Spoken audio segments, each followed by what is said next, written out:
e para os que porventura estarão assistindo aí pelo Instagram. Pelo meu Instagram. Irmãos, essa mensagem que eu vou pregar aqui hoje é uma mensagem impopular. É uma mensagem que ninguém vai gostar de ouvir. É uma mensagem que ninguém vai querer ouvir. Porque é uma mensagem que vai confrontar o pecador. É uma mensagem de confronto ao pecador. O tema dessa mensagem chama-se A Ira de Deus e o Destino Eterno da Alma do Homem. Esse sermão, ele foi baseado no sermão de Jonathan Edwards, cujo título se chama Pecadores nas Mãos de um Deus Irado. Esse foi o título do sermão de Jonathan Edwards. Esse sermão, o Edwards, ele pregou em 1741. E esse sermão, ele foi tão impactante que ele é relembrado até os dias de hoje. No meu último sermão, O Inferno é Real, uma resposta bíblica e teológica à negação de Leonard Boff, onde eu refuto o teólogo progressista Leonard Boff, eu citei algumas frases de grandes pregadores. Eu citei Jonathan Edwards. E eu disse, naquele momento, que eu iria pregar sobre o sermão dele, cujo título é Pecadores nas Mãos de um Deus Irado. Pois bem, hoje chegou esse dia. Dia 1º de junho de 2025. Chegou o dia de ecoar a voz do Jonathan Edwards, inspirado no sermão dele. A ira de Deus e o destino eterno da alma é o tema dessa mensagem. Então eu espero que você, pecador impenitente, que debocha e zomba da obra redentora do Filho de Deus, Jesus Cristo, eu espero que você, ao assistir toda esta pregação, verdadeiramente se arrependa e aprenda a ter temor diante de um Deus que ama, mas também que se ira com aqueles que negligenciam tamanho amor e salvação através do sacrifício único e perfeito de Jesus Cristo. Esse é o meu desejo. Então vamos à introdução aqui dessa mensagem. Teólogos, estudantes da Bíblia, ateus, cientistas, céticos, crentes, todos os tipos de pessoas. Eu queria que vocês prestassem atenção no que será ensinado aqui nessa noite de 1º de junho de 2025. Bom, nós não estamos aqui para um debate de filosofia. Isso aqui não é debate sobre filosofia, não é debate filosófico. Isso aqui. Nós não estamos aqui também para um entretenimento religioso. Aqui você não vai ouvir o som do teclado subindo, aqui você não vai ver as luzes piscando, aqui você não vai ver fumaça saindo do chão. Isso aqui não é entretenimento religioso. Isso aqui, nós estamos aqui para todos sermos confrontados com a verdade mais solene e mais ignorada dos dias atuais. Que verdade é essa? A verdade é que o juízo de Deus, ele é real. O inferno, ele existe. E milhões estão caminhando para a destruição eterna. Enquanto o mundo celebra o pecado como virtude, pecado no mundo virou virtude. E ridiculariza a santidade como sendo fanatismo. fanatismo religioso. Se você quer viver uma vida de santidade, você é um fanático religioso. Nós vivemos em dias, irmãos, em que o inferno é negado. E Deus, ele é retratado como um vovô impotente, incapaz de julgar os que querem viver na lama do pecado. Essa que é a verdade. A pregação do inferno, a pregação do juízo de Deus, da justiça de Deus, a pregação do juízo eterno, da ira de Deus, o dia da vingança do Senhor, a pregação contra o pecado, foi praticamente abolida dos púlpitos modernos. Praticamente não se fala mais disso. Porém, o Deus da Bíblia, esse livro que vocês têm aí nas mãos, aqui, esse livro que vocês têm aí na casa de vocês, o Deus da Bíblia, é sobre esse Deus que eu prego. O Deus da Bíblia, ele não mudou. Coloquem isso na cabeça de vocês. O Deus da Bíblia não mudou. Ele continua sendo um fogo consumidor e ele ainda tem o dia da vingança em seu coração. Ele não mudou. E este sermão aqui é um brado profético que vai ecoar o clamor de Jonathan Edwards, o pregador que em 1741 viu centenas de pessoas caírem, dobrarem os seus joelhos chorando, clamando por misericórdia de Deus. Em 1741, diante da santa ira de Deus revelada nas Escrituras Sagradas. E é sempre bom relembrarmos, né, que o mesmo Deus que irou-se contra Sodoma e Gomorra e a queimou, que afogou o Egito em águas, o mesmo Deus que lançou anjos no abismo, ele irá julgar essa geração incrédula, zombadora e imoral. Ele vai julgar. Quer você acredite, quer você não acredite, ele irá julgar. Nós vamos ler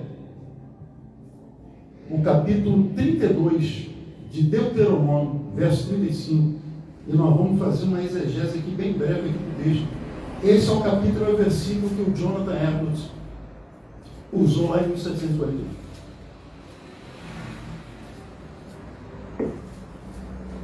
Deuteronômio 32, capítulo 32, versículo 35. A mim me pertence a vingança, a retribuição. A seu tempo, quando resvalar o seu pé, porque o dia da sua calamidade está próximo. Só isso aqui. Em outra tradução, está aqui, eu vou ler para vocês. Minha é a vingança e a recompensa, ao tempo que resvalar o seu pé, porque o dia da sua ruína está próximo. E as coisas que lhes hão de suceder se apressam a chegar. Aqui, irmãos, Deus, nesse texto aqui do Deuteronômio, Deus ele está falando sobre os ímpios de Israel. Tá bom? E o verbo aqui, resvalar, quando resvalar o seu pé, amém? Indica uma queda inevitável. Essa queda inevitável, ela não é uma queda por acidente. Ela é uma queda que vai acontecer por justiça. Isto quer dizer que o julgamento é certo. Ele só está temporariamente retido. Temporariamente. E essa suspensão da ira de Deus não é sinal de fraqueza divina, não é sinal de que Deus é fraco, não. é sinal da paciência, da longanimidade de Deus com o pecador. Como diz 2 Pedro, vocês ouçam aí, 3,9. O Senhor não retarda da sua promessa, ainda que alguns a têm por tardia, mas é longânimo para conosco, não querendo que alguns se percam, senão que todos venham a arrepender-se. E aqui a gente vai entrar no primeiro ponto dessa mensagem. E o primeiro ponto, nós vamos falar sobre a realidade do julgamento e da ira de Deus. Esse texto de Deuteronômio que nós acabamos de ler aqui, ele foi pronunciado pelo próprio Deus, por meio do profeta Moisés, ao povo rebelde de Israel. E ele fala de julgamento, ele fala de queda, ele fala de ira adiada, porém certa. E como esse texto aqui, ele é realista, irmãos. Esse texto aqui está dizendo o seguinte: o pé que escorrega não avisa quando cairá. É isso que esse texto está falando. O pé que escorrega não avisa quando cairá. Sabe quando você vai escorregar? Quando você leva um escorregão? O seu pé não te avisa. Você simplesmente escorrega e você caiu. É isso que o texto está dizendo. O pé que escorrega não avisa quando cairá. Assim é com os pecadores. Assim é com os pecadores.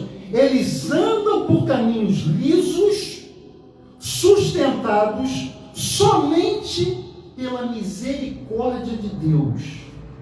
Em qualquer momento, eles cairão na perdição eterna. Em qualquer momento. Sem aviso. Perdão. Com aviso. Eu estou aqui avisando a vocês. Jonathan Edwards avisou lá em 1741. Jesus Cristo e seus apóstolos avisaram.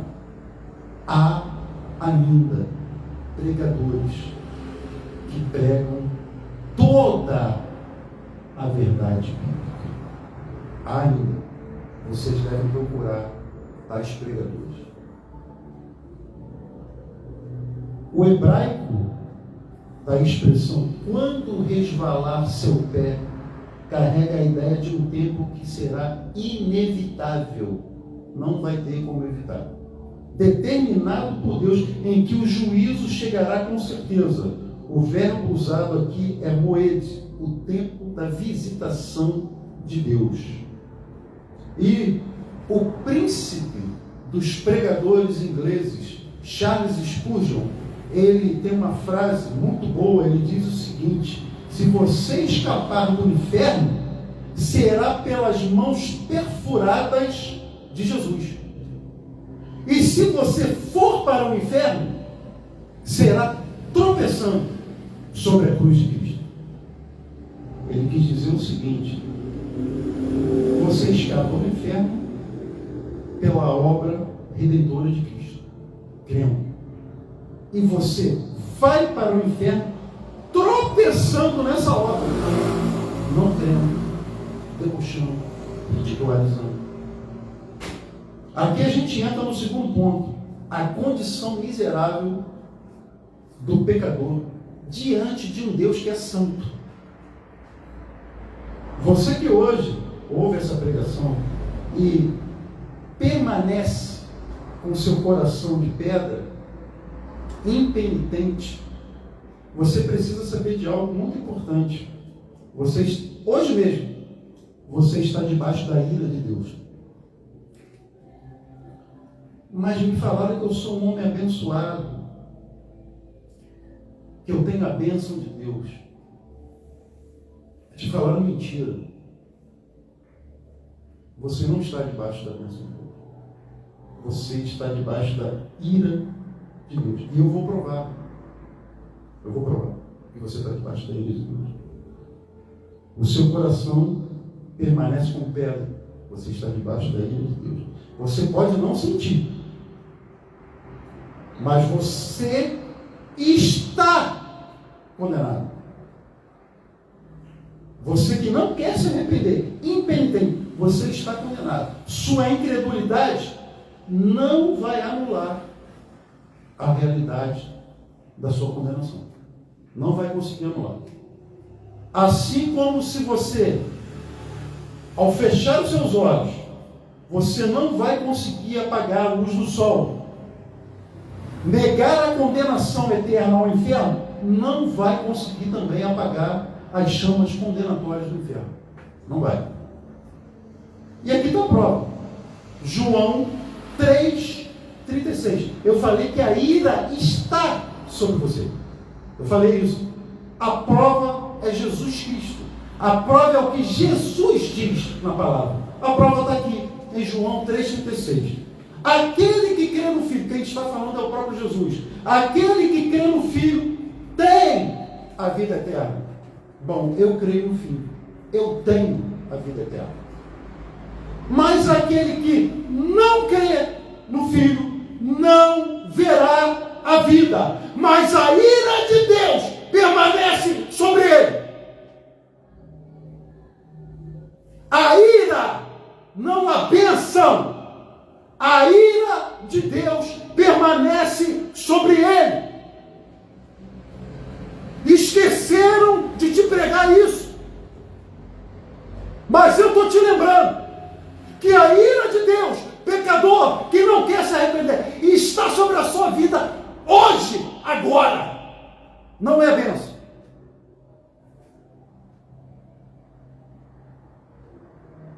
Desperta você que está dormindo. Desperta. Não é, eu não estou falando que a ira virá. Eu não estou dizendo isso. Ela já está sobre você. É isso que eu estou falando. É como se fosse uma espada prestes a transpassar o teu coração. A ira de Deus. É como se fosse uma represa prestes a romper e ir contra a tua vida. É como se fosse um fogo preso atrás de uma parede fina. A parede cai. Vum! Vem um fogo sobre você e te mata. É isso que eu estou te falando. E é para você ter muito medo. É para você ter muito medo mesmo. A teologia de Jonathan Edwards, ela é fiel às Escrituras e à doutrina reformada. O pecador, ele é inimigo de Deus, por natureza. Romanos 5,10. Davi abre em Efésios 2,1. E André abre em João 3,18. Eu vou ler Romanos 5,10. Davi vai ler Efésios 2,1 e André vai ler João 3,18. Romanos 5,10. O pecador é inimigo de Deus por natureza. Romanos 5,10. Porque se nós, olha aqui, ó, ajuda ele, mamãe. Porque se nós, quando inimigos, fomos reconciliados com Deus, mediante a morte do seu Filho, muito mais estando já reconciliados, seremos salvos pela sua vida. Olha aqui, ó. Porque se nós, quando inimigos, o pecador, ele é inimigo de Deus. Mas como ele se torna amigo ou como ele se reconcilia? Fomos reconciliados com Deus mediante a morte do seu Filho. Muito mais estando reconciliados, seremos salvos pela sua vida. Então você, meu irmão, pecador, que ainda não entregou sua vida a Jesus Cristo, hoje, 1º de junho de 2025, você é inimigo de Deus. Não tem nada de bênção de Deus sobre a tua vida, não. Isso é mentira. A Bíblia não diz isso, não. Estão te contando lorota. Eu estou te falando a verdade. Inimigo de Deus. Efésios 2:1. Dá o microfone para ele ler no microfone. Toma aí. Efésios 2:1. Do pecado para a salvação pela graça. Ele vos deu a vida, estando vós mortos nos vossos delitos e pecados. Mortos em delitos e em pecados. Essa é a situação do pecador. Ele está morto em seus delitos e pecados. Morto nos seus delitos e pecados. E ele também está sob condenação, que é o que o André vai ler agora em João 3,18. Quem crê nele não é condenado, mas quem não crê já está condenado, porquanto não crê no nome do unigênito Filho de Deus.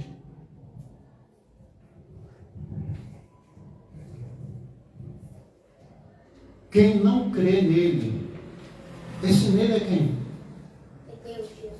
É Jesus. Quem não crê nele já está condenado. Cara, você não prestou atenção. Eu não estou falando do futuro. Eu estou falando de hoje. Você não crê nele? Você já está condenado. É disso que eu estou falando. Você precisa se arrepender hoje, agora. 7:55. 1º de junho de 2025. Você precisa se arrepender agora. É disso que eu estou falando. E aqui a gente entra na terceira parte da mensagem. Terceiro ponto. A suspensão da condenação é misericórdia de Deus e não direito do homem. Isso aqui é muito importante, tá? Muito importante isso aqui. A suspensão da condenação faz parte da misericórdia de Deus. Tem nada a ver com eu tenho direito. Você não tem direito a nada. O direito que você tem é ir para o inferno. Esse é o seu direito. Todos nós merecíamos o inferno. Todos nós. Pecadores que somos. Todos nós merecíamos o inferno. Esse é o nosso direito. Mas pela graça sois salvos mediante a fé. A fé em quê? Em quem? Em Jesus. Perguntas a serem feitas pelos pecadores. Perguntas a serem feitas pelo pecador. Por que eu ainda estou vivo? Você deve fazer essa pergunta. Por que eu ainda estou vivo? Pergunta a serem feitas pelos pecadores. Por que não cair no inferno neste dia? 1º de junho de 2025. Por que não cair no inferno neste dia? Resposta. Não foi porque você mereceu. Não foi. Você não mereceu. Foi porque Deus suspendeu, retirou a sua mão. É a misericórdia. É a misericórdia. Jonathan Edwards disse o seguinte: não é nada além da mão de Deus que os impede a cada momento de cair no inferno. É a mão de Deus. Então você, pecador, que não quer se arrepender, você precisa saber que você está preso por um fio invisível. Sabe, um fiozinho invisível. Imagina um fio invisível. Esse fio está te prendendo. Esse fio é a misericórdia de Deus que te sustenta e não os teus méritos. Os teus méritos, meu irmão, se você confiar neles, no grande dia do juízo, você vai ser condenado. Infelizmente. Lamentações de Jeremias, capítulo 3, versículo 22.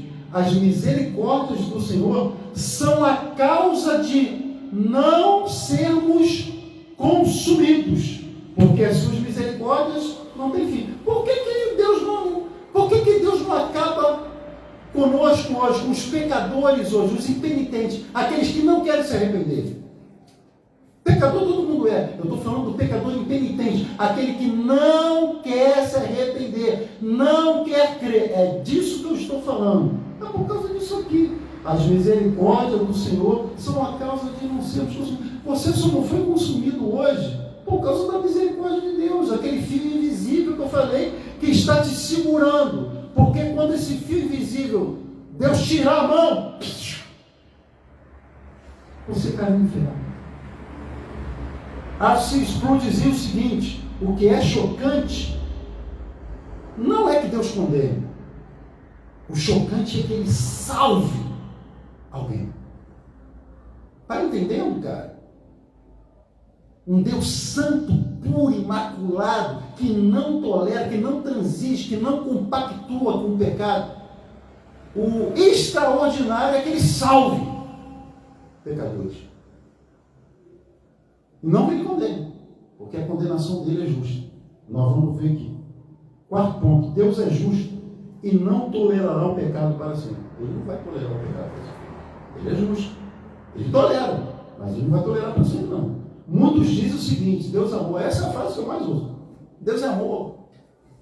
Não, pastor André. Esse lance da ira de Deus, da condenação eterna, do juízo. Leonardo Boff, né, falou isso. Eu preguei sobre ele. Deus é amor. Sim. Um dos atributos de Deus, Deus é amor. Mas um dos atributos de Deus é que Deus é justo. Ele também é justiça. E Ele não pode, como justo Deus que é, absolver o culpado sem punição.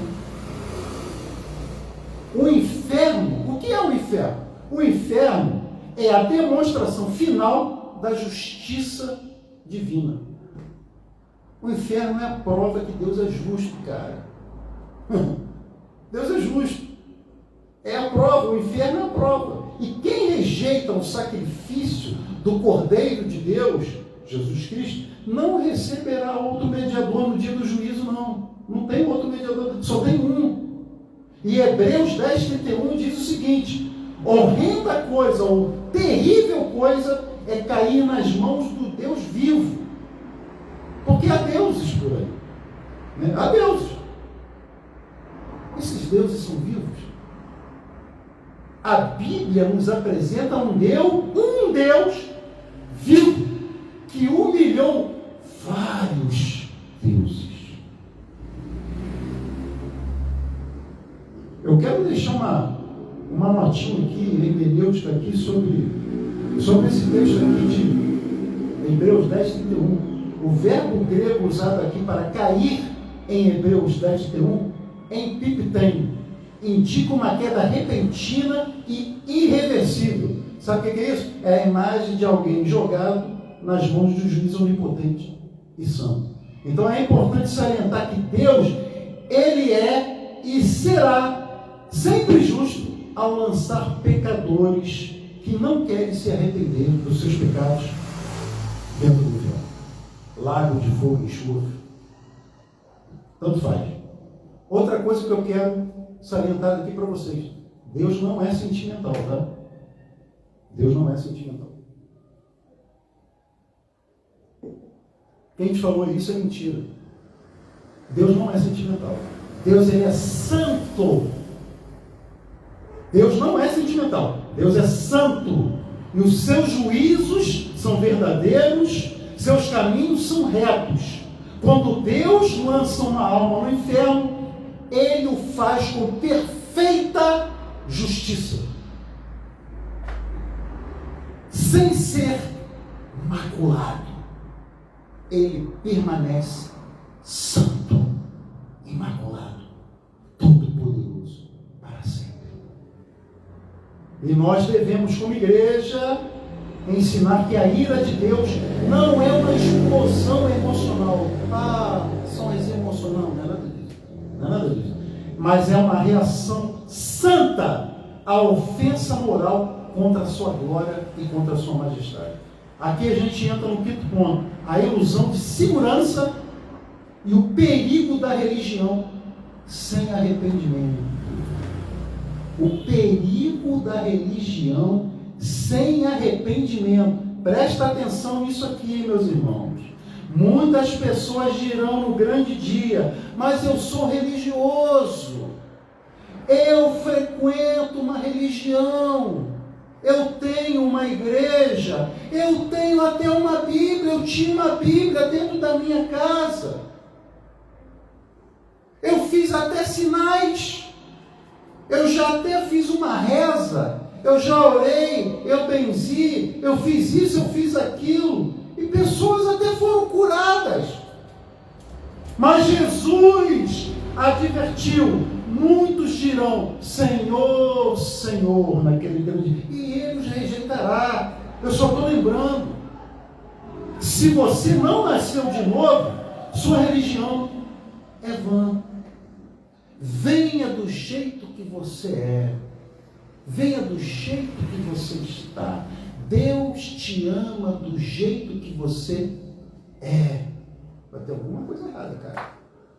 Tem alguma coisa errada. Porque Jesus manda nascer de novo. Bom, ou você fica com os pregadores da Disneyland, esses imbecis e idiotas que lhe pregam isso, ou você fica com Jesus. Ele mandou nascer de novo. Se Ele manda nascer de novo, você não pode ficar do jeito que você veio. Qualquer pessoa entende isso aqui. Jesus, Ele fala que para entrar no reino do Pai, no reino de Deus, necessário vos é nascer de novo. Isto é, você tem que se arrepender, meu irmão. Religião sem arrependimento, você vai para o inferno. Vai para o inferno. Jesus te lançará lá. Mateus 7, 22. Muitos me dirão, é Jesus que está falando isso aqui, tá? Muitos me dirão naquele dia, que dia? O dia do juízo. Senhor, Senhor, não profetizamos em Teu nome? Em Teu nome não expulsamos demônios? Em Teu nome não fizemos muitas maravilhas? Então lhes direi abertamente: nunca vos conheci, apartai-vos de mim, vós que praticais a iniquidade. Vocês praticaram as coisas da religião, as coisas externas, para que as pessoas pudessem ver. Mas vocês não nasceram de novo. Ele vai dizer para vocês que Ele nunca os conheceu. Meu irmão, esse dia vai ser um dia terrível. Terrível. E agora eu estou falando para a igreja, tá? Para a igreja. Eu estou falando agora para os religiosos. Eu não passo a mão em ninguém. Eu estou falando para o pecador do mundo, eu estou falando para o pecador também dentro da igreja. Dentro da igreja. Eu expulsei demônios. Eu fiz maravilhas, Senhor.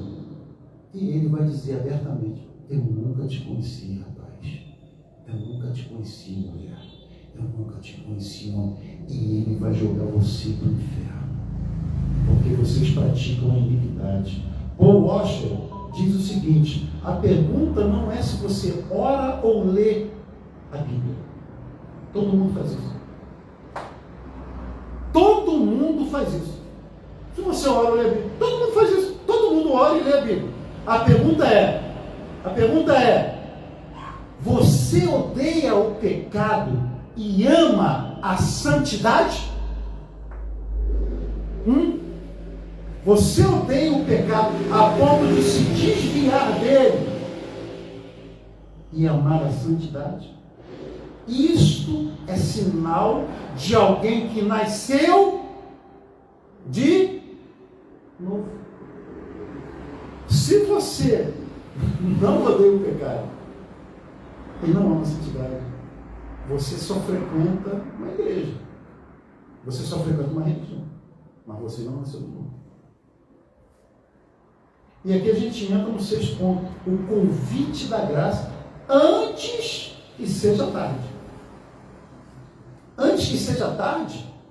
Por quê, pastor André? Porque ainda dá tempo, meu amigo. Ainda dá tempo, meu amigo pecador, de você se arrepender. O trono da graça de Deus, ele está acessível. O sangue de Jesus Cristo ainda está fresco diante do Deus Pai. O Espírito Santo ainda está lhe convidando e está me usando aqui para lhe convidar ao arrependimento. E lhe lembra que Jesus suportou a ira do Pai, para que você fosse livre da ira do Pai. É simples entender a obra redentora. Jesus suportou a ira do Pai que recairia sobre nós. Mas se você não crê nisso, a ira do Pai que Jesus suportou, ela vai recair sobre ti. É isso. Lembrando Isaías 53:5, mas ele foi ferido por causa das nossas transgressões. Ele não tinha transgressão, pô. Ele não tinha transgressão. Não havia necessidade de Jesus Cristo ser ferido. Não havia necessidade da ira de Deus estar sobre ele. Ele não tinha transgressão. Ele foi ferido por causa das nossas transgressões e moído por causa das nossas iniquidades. O castigo que nos traz a paz estava sobre ele, e pelas suas pisaduras fomos sarados. E lembro também de João 5:24. Na verdade vos digo que ninguém que ouve a minha palavra e crê naquele que me enviou, na verdade vos digo que quem ouve a minha palavra e crê naquele que me enviou tem a vida eterna. Tem vida eterna. E não entrará em condenação, mas passou da morte para a vida. Por que eu falo que eu sou um salvo em Jesus Cristo? Porque eu sou bom? Eu ensino isso a vocês? Não. Por que eu falo que eu sou um salvo em Jesus Cristo? Porque eu creio nisso aqui. Na verdade, vos digo que quem ouve a minha palavra, que é o que eu estou fazendo hoje, e crê naquele que me enviou, o Pai, tem a vida eterna. E não entrará em condenação, mas passou da morte para a vida. Eu não vou entrar em condenação. Eu passei da morte para a vida eterna. E é isso que eu estou convidando vocês hoje. É isso que eu estou chamando. John Piper diz que o inferno existe para que vejamos quão terrível é ofender um Deus infinitamente santo. E aqui a gente chega ao último ponto dessa mensagem. Não brinque com o seu destino eterno. Não brinque. Está vendo isso aqui, ó? A eternidade está a um sopro. Eu posso morrer agora. Você pode morrer agora. Ao acabar essa mensagem, você pode morrer agora. Agora. O juízo de Deus é certo. E se você sair dessa mensagem sem entregar sua vida a Jesus Cristo, sem se arrepender dos seus pecados, você pode acordar amanhã na eternidade sem salvação e condenado. Se você negligenciar essa mensagem, você será como uma pessoa dormindo em uma casa que está pegando fogo, em chamas. E é como se hoje você estivesse cercado nessa casa em chamas por várias advertências, mas você continua anestesiado e entorpecido pela vida de pecado. É isso. E aqui a gente vai ao ponto final. Como seria a pregação de Jonathan Edwards hoje, em 2025? Se Edwards vivesse hoje, ele diria o seguinte: vocês confiam demais na ciência, nos médicos, nos psicólogos, vocês confiam demais nos políticos, vocês confiam demais nos seus próprios sentimentos, mas tudo isso falhará. No juízo não haverá ciência, no juízo não haverá psicoterapia, no juízo não haverá redes sociais para esconder os seus pecados, só haverá o Deus Santo e todo-poderoso, diante do qual toda boca se calará, e você precisa de Cristo hoje, agora mesmo. E aqui a gente vai para o nosso apelo final. Se você hoje, 1º de junho de 2025, está ouvindo a voz de Deus através da sua palavra, não endureças o seu coração, porque Jesus Cristo está estendendo a mão para você hoje. Ele tomou sobre si a ira que recairia sobre ti. E Ele é o único refúgio para os pecadores. Qual é o único refúgio para os pecadores? Jesus Cristo. Não há outro refúgio. Então, creia nele. Creia nele. Abandone sua vida de pecado. Fuja da ira futura que vai chegar. Pois ela chegará. E agora eu quero te convidar para orar junto comigo. Você que está assistindo essa pregação. Você que é pecador. Essa pregação é para você. Vamos orar. Põe a mão aí no teu coração e repete essa oração assim comigo. Senhor Deus, santo e justo, nós nos prostramos diante da tua majestade. Perdoa-nos por tratarmos levianamente o pecado. Desperta os que estão dormindo, Senhor. Salva, Pai, os que me ouvem hoje e estão a um passo do inferno. Traz arrependimento e fé verdadeira, fé bíblica, que muitos neste tempo se levantem como chamas ardentes, salvos pela tua graça e movidos pelo teu Espírito, em nome de Jesus Cristo. Amém. Amém, meus irmãos? Então, que Deus possa ter tocado o coração de vocês e que vocês se arrependam verdadeiramente. Querendo Deus, me dando vida, domingo que vem, nós estaremos aqui no núcleo da Igreja do Evangelho Eterno, mais uma vez, para mais uma mensagem. Deus os abençoe em nome de Jesus.